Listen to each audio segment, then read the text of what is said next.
millions deux. année 1, 3 millions année 2, et puis 10 millions année 3 et 10 millions année Ce qui est 4. bien avec le e-com ou avec le drop, c'est que tu peux quand même commencer avec un montant qui est réduit. Par rapport à demain, tu vas ouvrir un resto, tu vas devoir acheter des cuisines, un fonds de commerce. On est passé d'une marque qui est pas du drop mais qui est une marque, à une marque qui s'est associée à Hello Kitty. Dans l'esprit des gens, c'est encore un step du dessus. Apprendre à le faire un minimum soi-même, parce que sinon c'est un peu le truc du garagiste, tu sais, tu vas et en fait il te dit c'est 300 balles ou 3000, c'est pareil en fait, vu que tu connais rien. Un vrai succès parce que c'est pas facile de vendre sa marque mine de rien. Je pense que ça fait rêver pas mal d'entrepreneurs et en ça on se sent chanceux. J'en profite avant qu'on commence pour remercier Molly qui nous aide pour cet événement parce qu'il y a encore une fois, on a augmenté le niveau, il y a un beau studio et Molly nous fait confiance pour cet événement sans être invasive sur la ligne éditoriale et ça c'est vraiment top et encore merci Juliette. Et Molly, pour ceux qui ne connaissent pas, c'est un PSP qui permet d'intégrer facilement n'importe quel moyen de paiement, français ou à l'international, Klarna, Aone, PayPal, etc. Merci encore et je suis hyper content. Je vais les laisser se présenter après, mais je les ai rencontrés ici, dans les locaux de Cosa Vostra, avant que ça se renomme Just Cosa, pour un apéro Le Panier. On s'est croisés, un très bon feeling avec une marque dont le début est improbable, et c'est ça dont l'histoire est magnifique. Chris, Tim, je vais vous laisser vous présenter. Je suis hyper fier de vous recevoir. Merci beaucoup, les gars. Yes, salut Greg, merci beaucoup de l'accueil, on est super contents. Super content. Donc, du coup, moi, c'est Chris, 30 ans, ex-fondateur de Lily Skin. On expliquera pourquoi voilà. Et moi, du coup, Tim, 33 ans, un peu plus vieux, et toujours aussi ex-fondateur de Lily Skin. Donc, on peut rentrer dans le sujet. Ouais. Ah, super. 33, 30, ça va, c'est jeune. Hein. 44 derrière le micro. Ouais, mais ça va, vu que tu fais 30, c'est bon, on est bon. Bon, alors, vous allez présenter un petit peu Lily Skin. Et après, on va rentrer dans le vif de l'histoire parce que c'est ça qui est intéressant. Et surtout, d'où vous venez, les gars. J'ai hâte. Je vous laisse y aller. Ouais, carrément. Lily Skin, du coup, c'est une marque à la base de coton démaquillant réutilisable en microfibre qui s'utilise juste avec de l'eau. Donc à mission écologique et à mission aussi de santé. On essaie de rajouter un petit peu de fun dans le quotidien de toutes les femmes qui se démaquillent ou qui se débarbouillent, en faisant plein de couleurs, plein d'éditions. Enfin, on aura le temps d'y revenir. Et après, on a étendu la gamme aussi. Donc voilà, une belle DNVB française qu'on a cofondée avec Tim en 2021. En 2021. Ouais. Et alors là, ce qui est intéressant, je pense qu'il y a pas mal de gens qui nous suivent qui connaissaient. En fait, ce qui est intéressant, c'est de savoir c'est quoi la genèse du projet. Alors, la genèse du projet de base, nous, on a commencé avec Tim en tant que DJ. Donc, je sais pas si on peut voir. On voit les photos. On voit nos photos. Franchement, vous êtes beaux, les gars. Voilà, on DJ On n'a pas changé, musicien. À peine. Et voilà, la genèse, c'est qu'à la base, avec Tim, on est voisins. On a commencé à faire de la musique ensemble. On a commencé à chanter dans les campings. Et à démarcher tous les campings du 06 qu'on habite dans le sud de la France. Et puis un beau jour, Tim m'a dit écoute Chris, j'ai une idée, assis-toi. Et on s'est dit vas-y, let's go, on se lance, on fait une boîte d'événementiel sur la Côte d'Azur. Donc on a commencé comme ça à animer des mariages. Et ça marchait ? Ouais, ça marchait bien. Ouais, la photo du milieu par exemple, c'est l'événement où on avait fait l'anniversaire du prince de Monaco. Donc on a eu quelques petits pics sympas. Ah oui, énorme. Donc cool. Donc c'était des très beaux événements. On a la chance d'être dans une région porteur au niveau de l'événementiel. Donc on avait su tirer notre épingle du jeu aussi déjà par le branding quelque part, où on avait décidé d'être tous en nœud papillon, tous habillés de la même manière. Et à l'époque, c'était pas forcément la norme sur des trucs aussi bêtes. Donc voilà, déjà à l'époque, on avait envie de faire un petit peu mieux au niveau marketing. Et on avait déjà créé une image assez sympa au niveau de l'événementiel pour notre boîte, quoi. Ok. Et alors, comment on passe de l'événementiel qui semble fonctionner à Lily Skin ? Le Covid. Le Covid. On n'est pas passé directement de l'événementiel à Lily Skin, parce qu'on n'y connaissait rien, en fait, tout simplement. Donc, ce qu'on a fait, c'est qu'on a d'abord navigué avec du dropshipping. On a commencé par le dropshipping, donc on a acheté la formation Diomi, qu'on remercie d'ailleurs, parce qu'il nous a bien aidé au départ. Du coup, son contenu nous a bien aidé.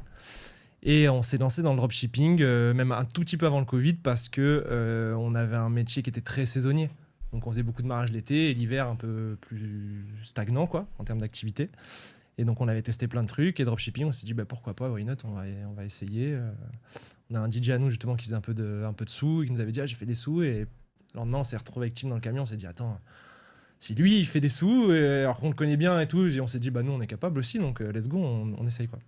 Donc on s'est formé, et donc là sur, je sais pas si on voit la slide aussi, on a mis quelques petits logos de tous les shops qu'on a lancés en dropshipping. Mosquito Planet, Earth Security, on a vendu honnêtement de tout et n'importe quoi. Ouais, ça se voit là. C'est juste que ça. Mosquito Planet, les gars, c'est quoi? C'est un anti-moustique pour une sorte de petite moustiquaire qui a empêché les moustiques de passer, tout simplement, des choses très basiques. On faisait à l'époque des fois même un site par jour. Ouais. Donc c'est sûr qu'on travaillait pas énormément les logos ou les noms. Tu vois, tu peux voir Jardin Génial, Cuisine Géniale. On se faisait pas. D'un jour sur l'autre, on a lancé les deux et on a dit tiens, génial, on garde les deux. Ouais. Donc c'était pas. Voilà, c'était juste du testing, beaucoup de testing et de création très rapide. Donc il y a quand même des gens qui se posent des questions.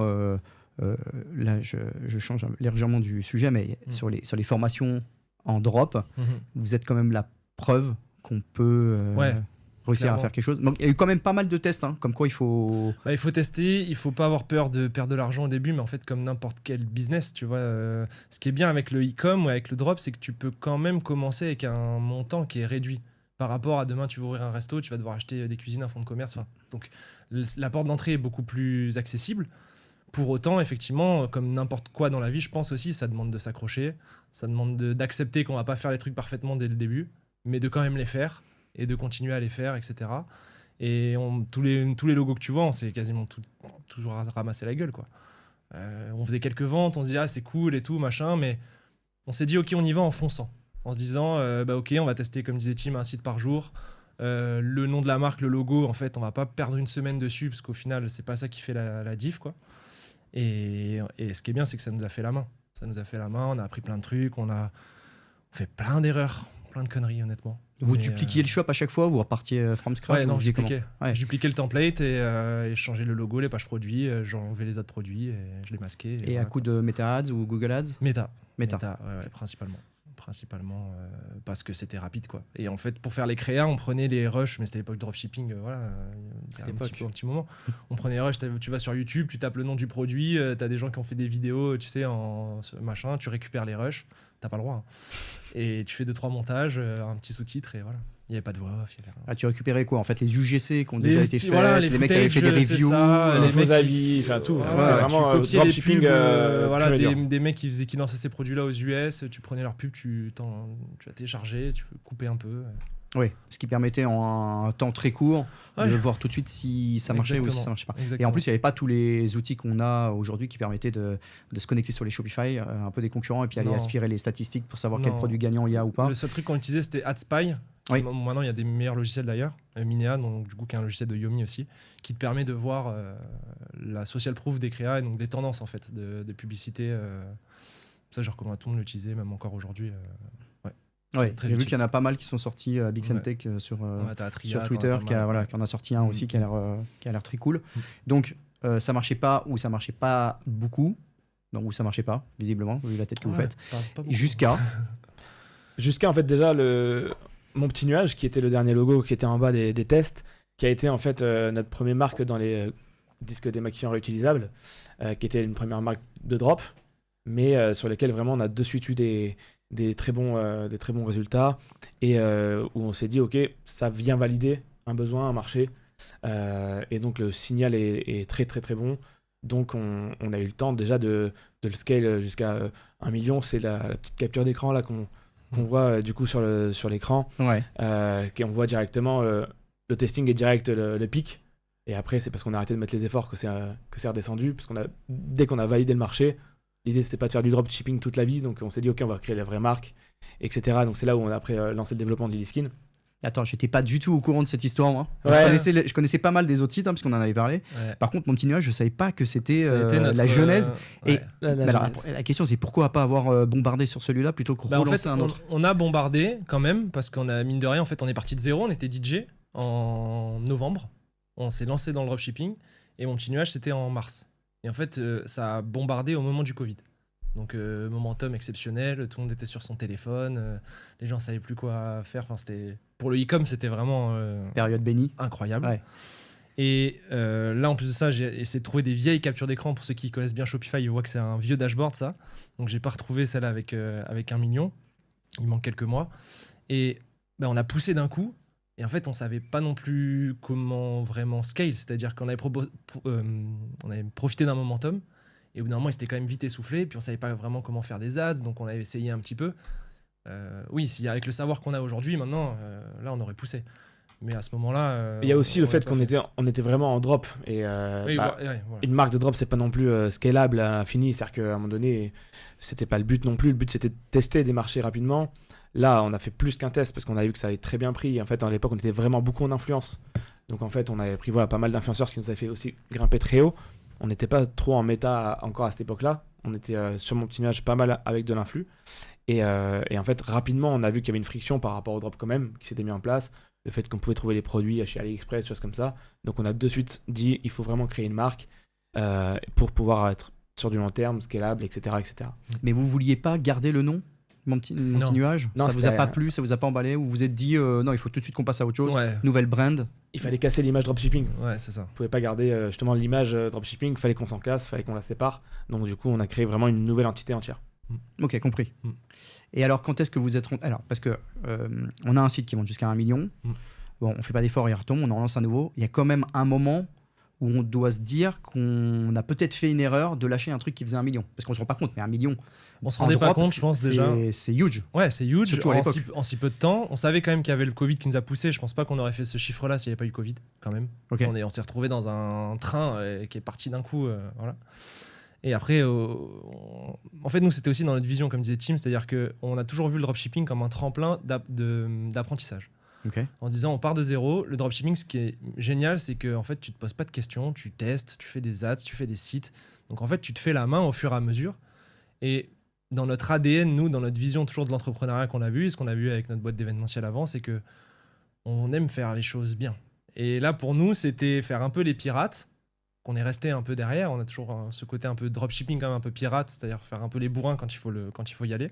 Se poser un peu moins de questions peut-être que d'autres DNVB. Mais pour autant, on voulait un truc plus clean.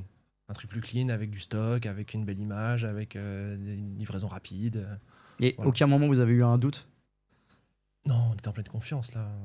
Enfin, je me souviens pas. Non, on a eu. Non. Par contre, on pensait pas que ça prendrait ces proportions-là. Je me souviens qu'on était parti en vacances à Port Aventura cet été. ça allait sortir. On savait que l'e-skin, on était dessus. Ça allait sortir en septembre, je crois en octobre. On visait septembre, au final, on a fait octobre. Mais il fallait qu'on sorte avant le Q4. Et on s'était dit, ouais, trop bien, il y a du potentiel et tout, mais on pensait pas non plus en arriver là, quoi. Pour être honnête. Donc, l'autre, vous l'avez laissé dormir, c'est ça? Vous l'avez laissé vous livrer les clients et puis petit à petit... finir les stocks. Voilà, c'est ça, ok. Est-ce que c'était les mêmes produits ou est-ce que vous avez... Non, enfin... c'était la même niche, donc les disques démaquillants réutilisables. Après, le produit, dans la même logique, on a créé un produit de 100%, enfin, on n'a pas repris le même produit exactement. On a fait un nouveau design, une nouvelle épaisseur, etc. etc. Mais c'était un disque démaquillant réutilisable, donc oui, c'est le même produit, mais en changeant de design. Voilà, c'est comme c'est 2 téléphones, mais c'est pas les mêmes. Donc ça reste un téléphone, oui, c'était le même produit, mais on avait tout changé pour qu'on puisse pas, encore une fois, lier mon petit nuage à l'e-skin. Ouais. C'était vraiment le but de partir de zéro, aussi sur le produit. Ouais, c'est ce que Benjamin expliquait bien quelques conférences avant vous, de Maison Scarlett, qui faisait un peu dans le même esprit, des maisons en drop, enfin des boîtes à bijoux en drop, et puis qu'après, s'est rendu compte qu'il fallait différencier, faire ses boîtes plus épaisses, logoter, etc. Donc, même logique. Donc, réexpliquez-moi maintenant, l'e-skin, comment vous avez passé la seconde? Pour les skins, du coup, on a eu la chance d'arriver sur le marché qu'on avait déjà validé. Donc, on a eu le temps de vraiment faire un joli branding. La photo de gauche, c'est un premier shooting qu'on avait réalisé directement dès le début avec des mannequins. Voilà, on arrivait déjà beaucoup plus solide avec nos visuels, etc. par rapport au début. On a gardé aussi le learning de mon petit nuage. On a commencé avec de l'influx pour directement lancer la notoriété de la marque aussi. Donc ça a aussi été un vecteur aussi de croissance très rapide et d'installation de la marque directement aussi sur le marché français. Donc ça, c'était, on va dire, le lancement de l'e-skin très rapidement. Ça a été correct, ça n'a pas été l'explosion immédiate, mais ça a été très correct avec quand même 1 million d'euros la première année. Donc ça a été quelque chose de quand même solide, mais on n'a pas scale immédiatement, puisque on était à l'époque quand même sur un modèle encore basé principalement limite par de l'influx, et petit à petit on est passé sur du méta. Mais on était encore comme les captures d'écran, avec pas mal d'influx qui faisaient la pub de nos produits. C'était ce par quoi on avait commencé Mon Petit Nuage, et on a mis un petit peu de temps à basculer avant de vraiment comprendre la créa méta. Donc là, on faisait peut-être une créa méta qu'on avait essayé, etc., qu'on faisait très mal, hein, comme beaucoup, et on faisait plein d'erreurs, mais on avait essayé. On voyait pas que ça marchait énormément, donc voilà, on essayait de pousser les budgets méta quand on faisait une influx, mais ça restait vraiment très annexe. Et puis voilà comment on a fait la transition entre Mon Petit Nuage et Lilyskin. Un beau branding, un bon produit finalisé, du lancement influx, un peu de pub méta quand même, mais le balbutiement. Et puis la marque qui s'installe comme ça sur le marché français. Combien de temps pour remonter à 1 million? Une année. Une année, la première année, ouais. Une année, et en sachant que sur la première année, en plus, ce qui est marrant, c'est que maintenant, à relecture, tu vois, on se dit, putain, en fait, on a juste fait des erreurs comme tout le monde, et on n'a pas eu peur de les faire, donc ça, c'était cool, mais je me souviens, première année, on fait 1 million, bilan de fin d'année, et là, le comptable, il nous dit, les gars, c'est les aides de l'État qui vous ont fait passer en positif, sinon vous avez perdu de l'argent. Et là, on s'est regardé avec Tim, on s'est dit, attends, on a fait 1 million de CA, donc qui pour nous, on faisait une boîte d'événementiel, on faisait, je pense, à 200, 250 000 max à l'année. Ouais. En partant tous les week-ends en presta, chargeant des camions, rien à voir, quoi. On n'était pas devant notre ordi à faire du marketing, quoi. Et donc on savait pas, mais maintenant on le sait, mais que c'était déjà énorme. Mais pour autant, sur ces premiers millions là, sur la première année, en fait on n'a rien gagné, quoi. Mais on n'a rien perdu non plus. Et donc ce qui fait qu'en fait on s'est fait une auto break-even toute une année, donc on a travaillé toute une année dans le vent pour faire une auto, mais vu qu'on faisait que de l'influx, forcément, pour faire 1 million de CA, en sachant que les influx, tu avais un ROI peut-être de 2, de 3, quelque chose comme ça, on a envoyé de la sauce quand même. Ouais. Donc, du coup, c'est bien installé, quoi. Après, faire 1 an, faire 1 million et pas perdre d'argent, c'est bien déjà. C'est magnifique. Et nous, c'était pas notre but de départ. Parce qu'on vient vraiment du drop à la base, où le drop, c'est. Tu fais de l'argent vite. Il faut que tu sois rentable, parce qu'il faut que tu payes tes pubs, il faut que tu finances ta croissance. Donc, tu vois, on connaissait même pas encore tout ce game-là des startups où tu lèves des fonds, où en fait tu fais grossir une valeur de boîte en développant quelque chose. Enfin, nous, on était des entrepreneurs de PME, quoi, en vrai. Ouais, tu vois, ça. où il faut gagner de l'argent direct parce que tu te payes avec le salaire de ta boîte, quoi. Il n'y a pas de mec qui te file de l'argent. Voilà. Et ça, c'est une bonne question qui n'est pas dans la presse. Là. Vous mettiez quelques euros quand même? En fait, non, c'est aussi une chance qu'on a eue. C'est qu'on était soutenu par la société historique, donc d'événementiel, qui avait déjà un fonds de roulement, qui avait été déjà bien instauré. Et du coup, on a pu faire les testings, on a pu commencer avec cette société-là. Donc, c'est pas la même chose aussi d'investir son propre argent perso que d'investir avec une société. Donc, on était aussi un peu plus confiant vis-à-vis de ça. C'était déjà dans une cadre voilà. Donc, on n'a pas mis d'argent perso. Du fait, on a utilisé le même véhicule juridique que l'événementiel. Ce qui fait que du coup on n'a jamais même eu le temps de séparer au final les activités jusqu'à la vente. C'était sous le même objet social. Et on se payait pas avec le e-com, on réinvestissait tout dans le e-com. Par contre on continuait à faire des prestats pendant jusqu'à la dernière année de Lilyskin, on continuait à faire des mariages et tout quand même. Ok, donc année 1, 1 million, comment on scale après les gars? Méta.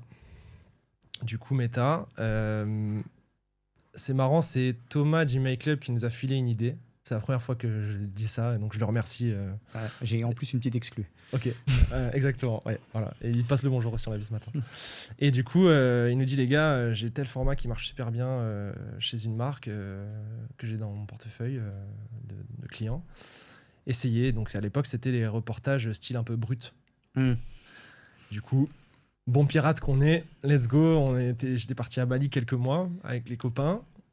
Le shop était pas fou, les influx ça se cassait la gueule.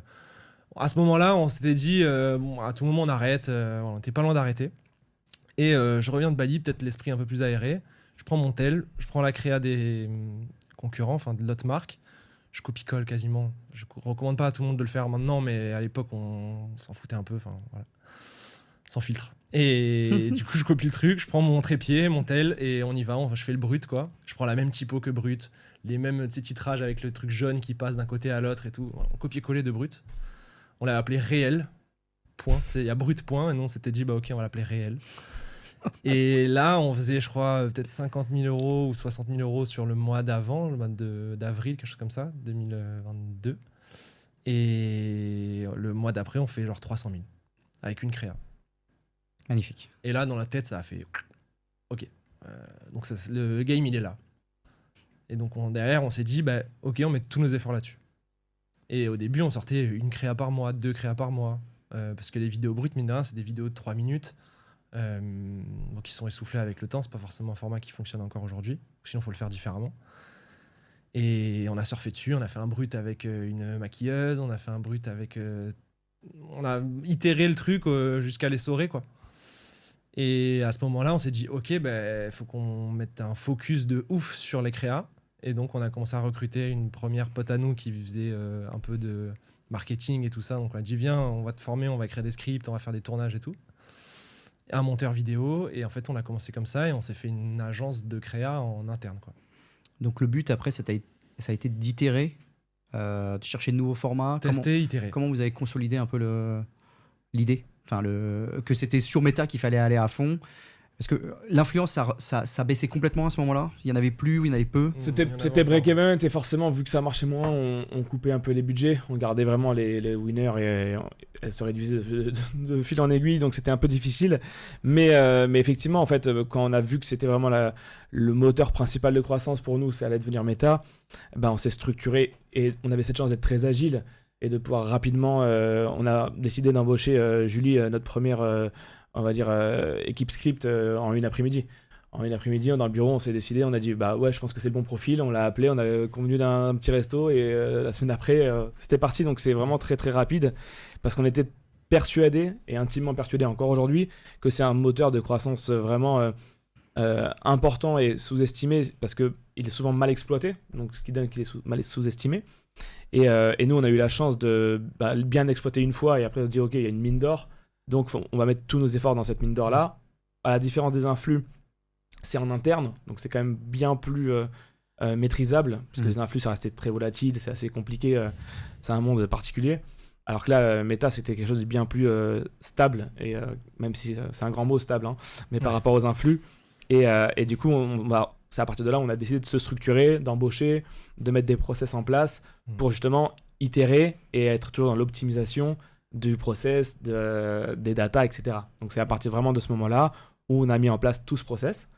On a du coup, comme tu dis, itéré en fonction de plein de choses et d'apprentissage qu'on a eu, de définir les avatars clients, de définir des formats différents, des angles différents, plein d'éléments qui font partie de la créa, qui font partie de la recette de la créa winner.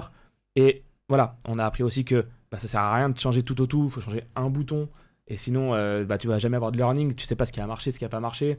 Donc, avec l'expérience, on s'est affiné, on a affiné notre compétence et de plus en plus de tests étaient des réussites et donc ça a permis de scaler. Et des learnings en fait, parce que plus tu testes, plus tu apprends des choses sur ton audience, sur tes avatars, sur les angles qui fonctionnent, sur les formats. Et donc, forcément, ça vient améliorer ton potentiel derrière. Ouais. Et tout ça... sans agence, si je ne me trompe pas. Ouais, sans agence. C'est-à-dire que full interne, vous mais êtes doué vraiment. on s'est cassé les dents, voilà. Vraiment. Et ce qui est marrant, c'est qu'à aujourd'hui, même si tu vois, on n'a plus l'e-skin ou quoi que ce soit, ce savoir-là, maintenant, tu peux plus nous l'enlever. Et donc ça, c'est vraiment une force, c'est que de ne pas avoir délégué un truc trop vite à une agence fait que déjà, on peut juger si on doit le déléguer. Et ça, je conseille à tout le monde, c'est de toujours quand même apprendre à le faire un minimum soi-même. Parce que sinon, c'est un peu le truc du garagiste, tu sais, tu vas et en fait, il te dit c'est 300 balles ou 3000, c'est pareil en fait. Vu que tu connais rien, tu peux pas juger la compétence d'un gars qui est en face de toi. Ouais, clairement. Donc là, on s'est dit, ok, super. Et après, on a pris des agences quand même. Tu vois, on a fait des pubs, on a testé des trucs du GC. Et à chaque fois, on se dit, putain, mais c'est moins bien que nous. Donc on s'est dit, ok, on scale l'équipe alors. Parce qu'à la base, on n'avait pas pour vision d'avoir autant de personnes, etc. Mais on s'est dit, on scale l'équipe que sur ça.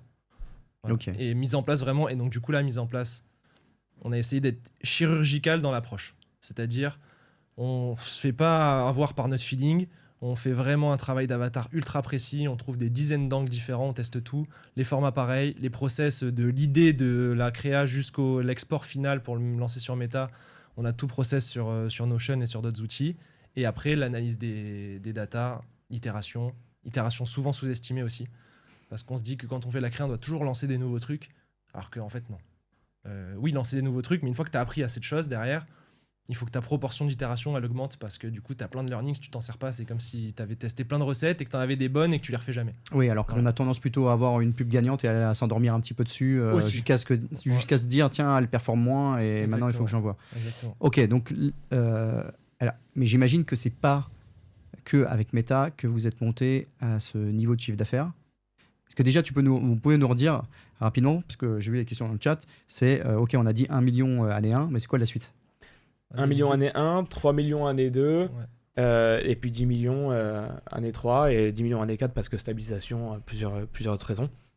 Mais effectivement, j'ai envie de dire, détrompe-toi si cette croissance était due à 90% par Meta. Donc c'est vraiment c'est en ça où je pense que pas mal de brands la sous-estiment, cette croissance. Nous, je pense qu'on a été extrémistes dans ce canot-là. Et il y a aussi des défauts, du coup, parce que on a dû moins du coup à mettre d'efforts dans le retail, moins d'efforts. On avait un Amazon qui était là, mais plus pour récupérer les clients qui allaient sur Amazon, mais on faisait pas vraiment une strat Amazon. On avait un peu de retail, mais très très très peu. Genre on répondait aux demandes entrantes. Enfin, donc on peut pas être sur toutes les batailles en même temps, c'est évident. Mais en tout cas, c'est voilà ce qu'on a appris, c'est que en appliquant une méthode efficace, on a pu vraiment scale aussi fort et faire des croissances de 300% sur plusieurs années parce que, en fait, avant de toucher tout Facebook et avant d'avoir épuisé, entre guillemets, cette audience-là, si tu le fais bien, il y a quand même du temps, il y a quand même de la marge. Donc, il y avait un moteur de croissance suffisamment épais pour nous, pour qu'on reste encore un petit peu dessus avant d'aller voir ailleurs, puisque c'était là qu'on avait, on va dire, spécialisé les équipes. On avait embauché, à la fin, on avait quand même 4 monteurs qui travaillaient à monter des ads, etc. Parce que avec un budget de 300 000 euros sur Meta par mois, il faut lui donner à manger. S'il n'y a pas de support visuel pour lui donner à manger, on ne peut pas dépenser ça. Donc c'était c'était toujours la course forcément à la créa pour pouvoir atteindre ces niveaux-là. Mais si c'était quasiment l'unique moteur le gros de levier. croissance. Le gros levier. Donc aussi une position à risque quelque part. Un peu, parce que tu es dépendant des perfs, tu es dépendant de l'algo, tu es dépendant de plein de choses. Et donc, du coup, on s'est dit, on sait que c'est risqué, mais en même temps, c'est notre skills, c'est celui-là. Tu vois. Donc, et après, derrière, on a essayé de, comme disait Tim, de consolider. Je sais pas si on peut peut-être passer à la slide d'après, du coup, sur la consolidation. Et c'est là où on s'est dit, OK, on va essayer d'abaisser ce risque, tu vois. Parce qu'effectivement, tu es quand même un peu exposé. Mais aujourd'hui, nous, ce qu'on voit, c'est qu'il y a plein de marques qui font tous les autres trucs, tu vois, qui commencent un peu le retail, qui sont un peu de partout, et qui n'appuient pas à fond sur cette pédale-là, alors qu'en vrai, j'en connais peu qui peuvent te faire scaler aussi fort. Mais par contre, il faut savoir le faire, il faut mettre les efforts. C'est pas facile, voilà. Mais c'est faisable, on en a la preuve, quoi. Ok, donc, et comment on consolide hors ce levier principal? C'est quoi? Vous avez ajouté des nouveaux produits? Vous avez... Ouais, forcément, déjà, c'est la consolidation de la marque. Et donc là, on a donc augmenté la notoriété de la marque avec des licences. On a fait Hello Kitty, on a fait des méga influx, donc pour vraiment mettre une barrière aussi en termes de notoriété par rapport à des concurrents qui pourraient se mettre sur le marché, puisqu'on n'était pas sur un produit hyper technologique avec des grosses barrières à l'entrée. Donc, on a vraiment voulu mettre une barrière aussi marketing par le budget dépensé, par être top of mind et par être assis avec des notoriétés un peu plus iconiques comme Hello Kitty par exemple. Ça a marché, Hello Kitty? Ça a marché, oui. Disons que c'est pas un produit qui a été un produit d'appel pour nous, qui n'était pas un hero product, qui n'était pas quelque chose comme ça. Mais par contre, ça permettait simplement de un step encore au-dessus, de dire ok, on est passé d'une marque qui est pas du drop mais qui est une marque, à une marque qui s'est associée à Hello Kitty. Dans l'esprit des gens, c'est encore un step du dessus. Ouais, c'est ça. En notoriété, réassurance, c'est vraiment pas mal. Après, c'est vrai que j'ai eu du mal à imaginer une nana de 18-25 ans se dire tiens, je vais prendre des maquillons Hello Kitty. Mais et on avait étudié la cible quand même. Il devait quand même y avoir des... On savait que dans notre cible, en fait, Hello Kitty, c'est là depuis tellement longtemps qu'en fait, les filles de 8 ans qui adorent Hello Kitty, aujourd'hui, elles en ont 30. Et donc, tu vois, et c'était là depuis... voilà. Et donc, du coup, on avait quand même sondé notre base pour se dire, ok, on lance pas une licence parce que c'est du taf. En termes de développement produit, là, c'était notre plus gros challenge. Nous, on sortait des produits, on sortait des couleurs, mais on passait pas notre temps là-dessus. On passait notre temps vraiment plutôt à vendre les produits. Et donc, on s'est dit, ok, si on passe autant de temps à faire un produit quali, puis même pour nous, c'était cool en se disant, c'est une step d'après, tu vois, de se dire, le jour où c'est sorti, ou même quand on savait qu'on allait le faire, putain, c'est fou, on est deux mecs, deux DJ du sud de la France, on n'y connaissait rien. Et là, on fait un produit Hello Kitty. C'est-à-dire que le produit qu'on a dans notre main avec le logo Hello Kitty, c'est nous qui l'avons fait. Ouais, c'est Donc, dingue. ouais, c'est trop bien. Ouais, c'est dingue. Donc il y avait aussi un côté de kiff quand même. Oui, parce qu'il y a une partie administrative qui est très Et lourde. développement produit, d'aller-retour. Enfin, c'est Tim qui avait géré ça aussi avec toutes les équipes et tout. Mais ouais, t'as beaucoup d'allers-retours, de validation, de machin. Et encore, eux, ils étaient chill, quoi. Hello Kitty, ils étaient cool, c'était facile. Il y a des licences qui sont plus tendues, quoi. Oui, c'est pas ni Marvel, Voilà, exactement, ni les autres, ouais, voilà. effectivement. Donc, Avec mes enfants qui sont fans de Marvel pour les uns et de Licorne pour les autres, il y a des bonnes licences Ouais. à la maison. Le temps file, on va être obligé, parce qu'en fait, on pourrait, franchement, moi je passerai une journée avec vous sur le live, parce que j'ai plaisir. plein de questions. Mais ok, on a scalé, et arrive le succès. Enfin, est-ce qu'on parle de succès? Est-ce qu'on parle de momentum? Est-ce qu'on parle d'envie de faire autre chose? L'exit, c'est quoi pour vous? Est-ce que c'était une obligation, une envie, une opportunité? un peu tout en même temps. Ouais, c'est exactement ça. C'est un peu tout en même temps. C'est un concours de circonstances, c'est une opportunité, tout ça en même temps. Disons que voilà, la dernière année de Lilyskin a été soumise à plein de problèmes extérieurs au business, qui venaient impacter le business, mais qui n'étaient pas dus au business lui-même. Il y en a vraiment une dizaine qui se sont cumulés sur une année. Et donc le fait de devoir déjà surmonter tous ces efforts-là, ce qui fait que bah, du coup on n'a pas pu se concentrer sur la croissance, d'où le fait qu'on ait fait 10 millions et 10 millions, on n'a pas pu scale sur la dernière année. On a été concentré vraiment à gérer les problèmes et pas à scale, et c'est quand même bien moins sympa. Donc ça a été une année de consolidation, donc ça a permis voilà, d'asseoir la marque un peu plus, de lancer le Hero Product Thedoria en soi pour nous, qui a vraiment aussi consolidé la marque et permis de la valoriser mieux, parce qu'avoir une marque rentable c'est cool, mais avoir une marque valorisable c'est mieux, et donc c'était aussi le but en lançant un deuxième Hero Product, d'avoir une marque qui avait une deuxième jambe et pas qu'un seul produit. Donc ça a été vraiment un gros move intéressant. Et donc on est arrivé au moment donné où on s'est dit, voilà, on a consolidé la marque, elle est clairement, on aurait pu clairement attendre encore un petit peu pour continuer à optimiser peut-être, mais il y a eu un besoin personnel pour des tas de raisons qui s'est fait aussi sentir, de dire ok, c'est peut-être le moment de passer le relais. Et donc on a commencé à tâter le terrain, et là on a vu qu'il y avait quand même pas mal de réactions sur le marché, des gens, voilà, on a eu à un moment donné une vingtaine de groupes WhatsApp avec des intros à droite à gauche, donc voilà, il y avait quelque chose qui pouvait se faire. Et puis au final on a été au bout parce que il y a eu effectivement le bon acheteur, le bon moment, le bon timing, les bonnes circonstances, tout s'est aligné, et donc c'est pour ça qu'on a pu vendre. S'il fallait vendre dans un an, on aurait peut-être vendu dans un an, mais on avait quand même ce souhait de vendre rapidement pour des raisons personnelles aussi, et c'est vrai que ça a été un vrai succès, parce que c'est pas facile de vendre sa marque, mine de rien. Je pense que ça fait rêver pas mal d'entrepreneurs, et en ça on se sent chanceux et successful et gratifiant de dire ok, on a réussi à faire cette étape, et donc de partir de zéro et de vendre, c'est déjà un process qui est très très cool. Et puis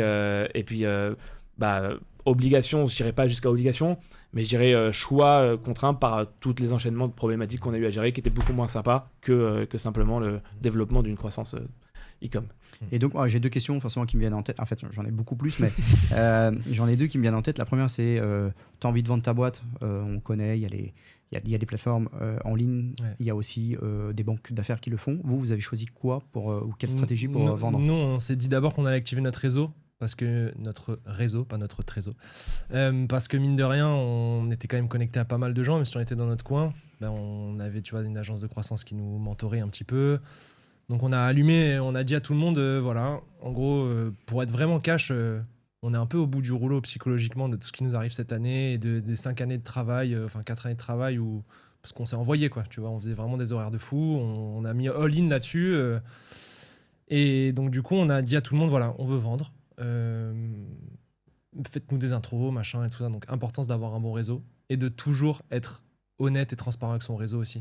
Tu vois, on est même allé voir notre fournisseur en lui disant voilà, en fait on va vendre. On a toujours essayé d'être toujours le plus transparent possible, juste pour être bien dans notre basket. Ça c'est vraiment un truc.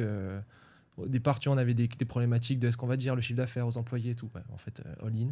Et c'était mon plus beau moment parce qu'en fait on était là à faire tu vois, le moment des lancements produits et tout. On avait fait un lancement produit genre à plus de 400 000 € la journée. Et on était tous là, tous devant Shopify en mode ah, moi j'avais dit 320, putain, on est déjà. Voilà. Donc, et pour revenir sur le sujet, on a activé notre réseau. Tim s'en est bien occupé. On a tâter le terrain et surtout on a packagé la boîte au maximum. C'est-à-dire qu'on s'est dit là c'est la plus grosse vente de notre vie au final. On vendait plein de produits à 30 balles. Ouais. Là on va vendre un produit à sûrement plusieurs millions, donc trop bien. Par contre il faut qu'on habille la mariée, quoi. Donc on a une presse de fou, tous les assets, tout le fruit de notre travail, ce qu'on avait fait depuis tant d'années, quoi. Ok. Donc voilà. Et après par le réseau on a trouvé un investisseur qui était intéressé, qui était solide. Qui était intéressé aussi par les conditions que nous on voulait mettre parce qu'on voulait pas faire un earn-out, attendre 2 ans, machin, on voulait vraiment passer à autre chose. Donc ce que disait Tim dans le panier l'autre fois, le prix de revente c'est bien, mais les conditions de revente c'est quasi aussi capital, quoi. Ouais, c'est Voilà. quasiment 50% de la négo, c'est savoir C'est ça. quand est-ce que tu vas toucher ton argent et sous quelles conditions, avec C'est ça. des earns, pas d'earns, des conditions de fou. Et est-ce qu'il y a des pièges à éviter? Parce que j'imagine que vous n'aviez pas vendu 50 boîtes avant non plus. Non, c'est la première. Voilà, quels sont les petits pièges à éviter? Sur quoi il faut poser l'œil pour faire attention et pas se faire avoir? Ou des trucs où vous vous êtes dit, ouais, ça il faut faire gaffe parce que sinon on va se faire avoir.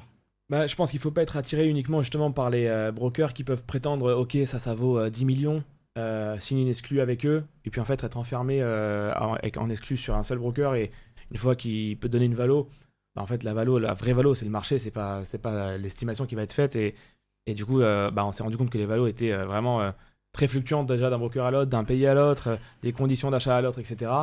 Et donc le prix de vente encore une fois c'est bien, mais du coup si on a que ça en tête et qu'on est comnibulé par ça, on peut très vite se faire happer ou se faire embarquer dans une exclue qui va en fait immobiliser la marque pour des mauvaises raisons. Donc c'est vrai que éviter les pièges, c'est un petit peu comprendre que c'est pas le broker qui va acheter et c'est vraiment l'acheteur final, donc son estimation la prendre plutôt avec des pincettes, parce qu'en fait si on prend le temps, il y a des estimations de partout, et par contre une fois qu'on a des touches d'acheteurs, à ce moment-là savoir dès le début de poser les conditions, parce que si on perd pareil 2-3 mois à parler et qu'en fait les conditions de sortie sont directement impossibles, ça sert à rien de discuter même pas du prix si on sait déjà que les conditions sont fixes. Donc voilà, déjà bien se mettre d'accord sur les conditions qu'on attend avant d'acheter, dont le prix ça en fait partie, mais c'est vrai que c'est pas l'unique et ça peut être une des erreurs principales à mon avis qui peut être dans la tête des mecs qui veulent exit. Ils vont imaginer exit à un prix sans réfléchir aux différentes conditions, etc., à la complexité. Donc ça peut être une des erreurs à faire. Et puis la deuxième erreur, ça serait de effectivement pas assez bien préparer en termes de documentation l'exit, et ce qui peut rendre plus compliqué la passation, être beaucoup plus sollicité après la vente, parce que du coup il n'y a pas eu une bonne documentation faite des process de la société ou quoi que ce soit.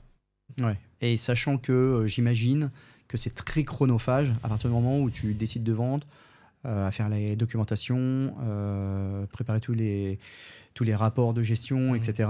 Ça doit prendre du temps qui t'éloigne peut-être du business. Alors vous avez la chance d'être deux, peut-être qu'il y en a un qui a pris le dossier moins l'autre, ou comment vous êtes on a fait répartis chacun là-dessus? ce qu'on savait faire. C'est-à-dire que Tim, lui, il est plus niveau négociation, enfin pas négociation, mais on va dire dans les rendez-vous, etc. Moi, je faisais pas trop les rendez-vous, donc lui, il gérait tous les rendez-vous. Par contre, le côté marketing, qui était plus mon côté à moi, là, ouais, non, j'ai fait la presse, machin, mais on se disait, faut maintenir le business, qu'en plus de ça, c'est toujours mieux quand tu vends un business qui continue à bien fonctionner, parce que sinon, direct, ton prix, il chute, et ça intéresse moins de monde. Si t'es en train de te cracher la gueule, globalement, il y a moins de monde qui veulent t'acheter, quoi.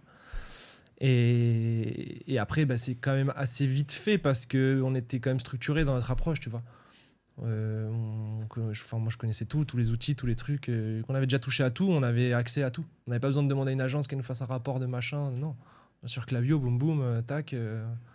Donc, vous avez pu être on a réactif, été répondre tout de suite et garder un œil sur le business en parallèle. Voilà. Et quitte à travailler le week-end, on s'en foutait, tu vois. On se disait, bon, faut qu'on sorte les doigts. Oui, là c'était un peu le momentum de la Voilà, boîte. d'où le fait qu'on n'ait pas fait de croissance, parce qu'on travaillait sur plein d'autres choses. On a eu plein de galères, qu'on a expliqué aussi avec Laurent l'autre fois. Contrôle fiscal, répression des fraudes, changement de loi, des problèmes avec l'équipe. On a compilé tout en une année. Ce qui nous a poussé aussi à revendre, quoi. Ouais, à se dire c'est chiant, j'ai envie de passer à autre chose. Ouais, c'est ça. C'est vraiment. Au plus que c'est chiant, c'est en mode on n'y trouve plus de sens perso. Ouais. Et là, c'est la sonnette, tu vois. En me disant, je suis pas que là pour le business non plus, en fait. Je mène une vie, je suis là, je suis sur Terre. Il y a un sens à ça, tu vois. Et voilà. Et c'est d'ailleurs tout à votre honneur de réfléchir comme ça et de penser comme ça, parce que c'est vrai que quand tu es entrepreneur, parfois tu as ce mauvais réflexe de dire c'est mon bébé et je vais y rester coûte que coûte, même quand on voit que ça tombe, c'est pas grave, je vais y aller, l'année prochaine ça sera mieux. Et des fois il faut se dire voilà, je suis bien, c'est le moment de vendre. Et ce qui m'amène à la question, on est vraiment entre nous. puisqu'on n'est que 5469 personnes. On tapait le record fort. Combien de pépettes? Là, il y a une clause de confidentialité, comme tu t'en doutes. On peut pas voilà, dévoiler ce chiffre, mais On est content. on est content et De là où on part, c'est merveilleux, quoi. voilà, déjà on est content et de deux, on est aussi ultra content des conditions d'exit et ça c'est comme on vient de l'expliquer, c'est très important et les deux mélangés fait que on est très content. Ouais, c'est une offre qui se refusait pas, quoi. Non, ouais, c'était aligné avec. Enfin, tu vois, on a eu de la chance aussi là-dedans en se disant. On n'avait pas eu de chance parce qu'on s'est fait cartoucher toute l'année. Et du moment où on a décidé de lâcher, c'est comme si l'univers nous a dit bah ouais les gars, c'était la bonne idée, tu vois. Et donc là, tu vois, on a eu des intros, tout le monde nous a aidés en fait. Ouais, vous croyez au karma maintenant, les gars? Ouais, clairement. Franchement, ouais. Mais par contre, c'est pas y croire mentalement, c'est y croire plus avec le cœur. Ouais. D'une certaine manière. Ouais. Et alors, il nous reste juste quelques minutes. Moi, j'ai envie de savoir quand même qu'est-ce que vous allez faire maintenant, parce que ok, l'argent Les c'est bien, vacances. l'argent c'est bien, les vacances c'est bien. Après, je vous connais pas si bien, mais je vous suis quand même pas mal. Vous êtes des entrepreneurs. Les entrepreneurs, ça s'arrête jamais. Donc, c'est quoi le post-Liliskin?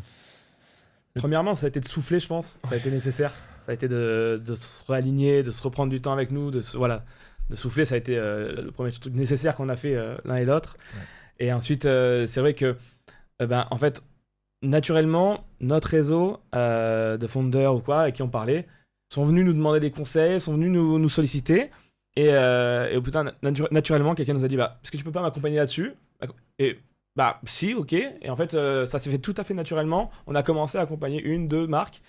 Et puis, on a pris vachement de plaisir à le faire parce qu'il y avait vraiment on a commencé déjà avec le réseau, donc voilà, une connivence avec les personnes qu'on accompagnait. Et puis, un retour super gratifiant de se dire ok, en fait, j'aide vraiment un founder qui est dans, entre guillemets, la même sauce que moi ou qui avait des problématiques. Il est tête dans le guidon. Et c'est ultra gratifiant de pouvoir dire regarde, juste fais comme ça, ou d'orienter la personne, lui donner un process et de voir que ah ouais, purée, mais de voir ce truc là dans la discussion, c'est quelque chose qui a été vachement nourrissant pour nous. Et donc de manière assez naturelle, j'ai envie de dire, on s'est tranquillement orienté vers l'accompagnement et ça a été vraiment un choix qui nous remplit de joie aujourd'hui, quoi. Ok, donc tous les deux, vous avez relancé une aventure, tous les deux. Ouais, c'est ça. Alors, on n'est plus associés comme avant, on est en partenariat, c'est-à-dire qu'en gros, on continue parce qu'on avait quand même 2 champs d'expertise très liés. On était 2 fondeurs, on prenait toutes les décisions à 2, etc. Mais on continue à être en partenariat justement pour apporter le max de valeur aux marques, aux fondeurs qu'on accompagne. Donc, typiquement, là, on fait l'école à 2, tu vois, l'école d'intro pour vraiment avoir de la découverte, savoir quel problème on peut directement y répondre. Est-ce que c'est plus Tim, est-ce que c'est plus moi?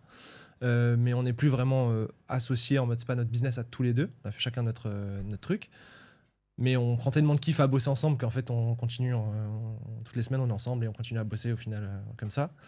Et ce qui était important pour nous aussi, c'est de se dire on a appris tellement de choses, tellement de stratégies, parce que nous on a beaucoup utilisé le mentorat et les agences de croissance honnêtement, en toute humilité, on serait pas arrivé là si on s'était pas fait aider. Tu peux pas tout savoir, tu vois, même les athlètes, les plus gros sportifs, ils ont des coachs. Bien sûr. Et ça ne veut pas dire que le coach, en plus de ça, il arrive au niveau de performance de l'athlète. C'est juste qu'il sait expliquer les choses, il connaît les process, il connaît la route. Voilà. Et du coup, nous, si on n'avait pas eu ces personnes-là, on aurait fait encore plus de boulettes et je pense qu'on ne serait jamais arrivé au niveau qu'on a atteint. C'est sûr. Voilà, vraiment 100%. Et même jusqu'à la revente, c'est une de ces personnes-là qui nous a aidé à revendre. Tu vois. Donc, de toute l'histoire de A à Z, voilà. Et donc, du coup, on se dit, tout ce qu'on a appris, ça peut servir à plein de founders. Parce que souvent, les founders, soit ils plafonnent, soit ils veulent scaler, mais ils ne savent pas exactement comment. Soit ils veulent scaler, mais ils plafonnent dans l'autre sens, c'est-à-dire qu'ils n'ont pas les process en place, ils ne savent pas comment recruter. Voilà. Ou tu en as qui déclinent et qui veulent remonter. Voilà. Donc, il y a plein de cas différents. Et je pense qu'on a acquis aujourd'hui une certaine expertise qui nous donne la légitimité de penser qu'on peut les aider. Voilà. Parce qu'avant ça aussi, déjà, on était focus sur notre business. Et on se disait, tu vois, pas syndrome de l'imposteur, on se disait, j'étais DJ, est-ce que vraiment je suis en mesure d'aider un gars, voilà. Et là, sur les premières marques qu'on a commencé à accompagner, quand on a vu les résultats qu'on avait, on s'est dit, ouais, en fait, nous, ce qu'on a expérimenté, ça marche aussi pour les autres, donc trop bien. Et puis, on est des fondeurs, donc tu vois, on connaît les problématiques, on a été à leur place, donc déjà, on les comprend bien, et donc on est en mesure de les aider, et parfois aussi de leur faire découvrir d'autres problématiques qu'ils n'arrivent pas à voir, parce que quand tu es tête dans le guidon, comme disait Tim, à part t'exécutes, mais t'as pas de recul. Enfin, voilà, Ouais, c'est logique, nécessaire. quoi. Voilà. Donc, Félicitations parce que déjà vous êtes cool, vous êtes bon et en plus vous êtes humble. Donc j'ai passé un très bon moment. J'aurais dû placer plus d'une heure avec vous parce que j'ai encore plein de questions, mais bon, c'est pas grave, il faut aussi laisser la place aux autres conférences. Bravo, félicitations. Parce que c'est vrai que quand je vous ai connu, vous étiez, ça devait faire 1 an, donc c'était déjà un peu plus d'1 an, c'était déjà beau. Et ça s'est fini en apothéose. Donc félicitations, merci beaucoup d'être venu raconter cette histoire, les petits conseils. Trop cool. Et c'était vraiment sympa. Merci à vous deux. Trop Merci cool. à toi, Greg. Merci.